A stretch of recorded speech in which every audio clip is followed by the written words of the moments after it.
afternoon. My name is Steven from Ericsson, and I'm going to talk about the interworking function between the 8275.1 and the 8275.2 protocol. This is important in Ericsson's vision as not all sites are connected through a native PTP-capable link. It could be legacy equipment, or it could be because it is a over-the-top connection provided, for example, by a lease line.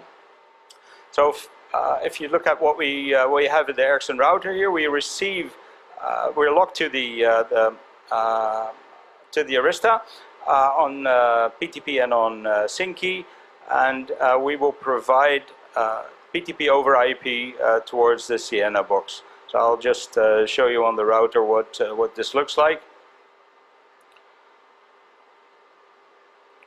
So this is our router.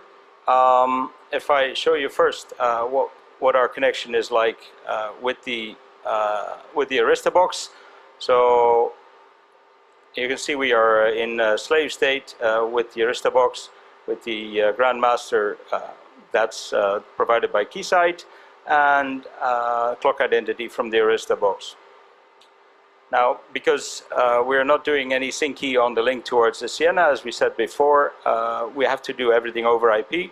So we have a unicast unicast connection towards the Ciena that identified us as their master port from for the interworking function.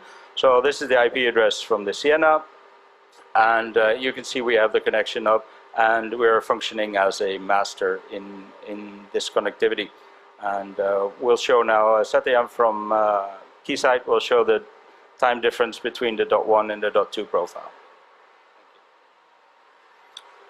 Thank you, Steven. My name is Sayantan Pramanick, and I'm from Keysight Technologies. Now I will run you through Keysight's time sync analyzer time error measurements. And before that, I would just like to remind you again about the topology and the role Keysight time sync analyzer is playing. So it's providing time and frequency reference through PTP and SYNC to two boundary clock in the chain, Arista and Huawei.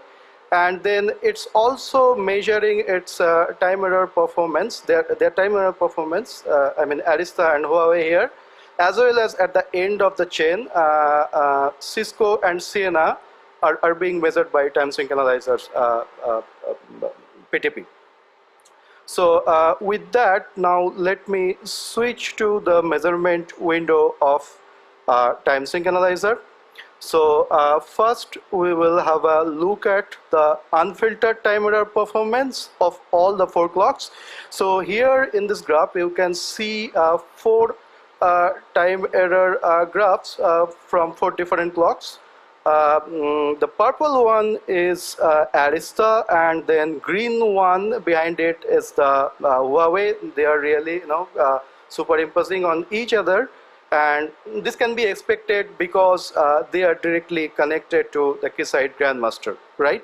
And then interestingly, the blue line, which represents Cisco, is showing some constant time error because through the chain, the constant time error might have been accumulated, right?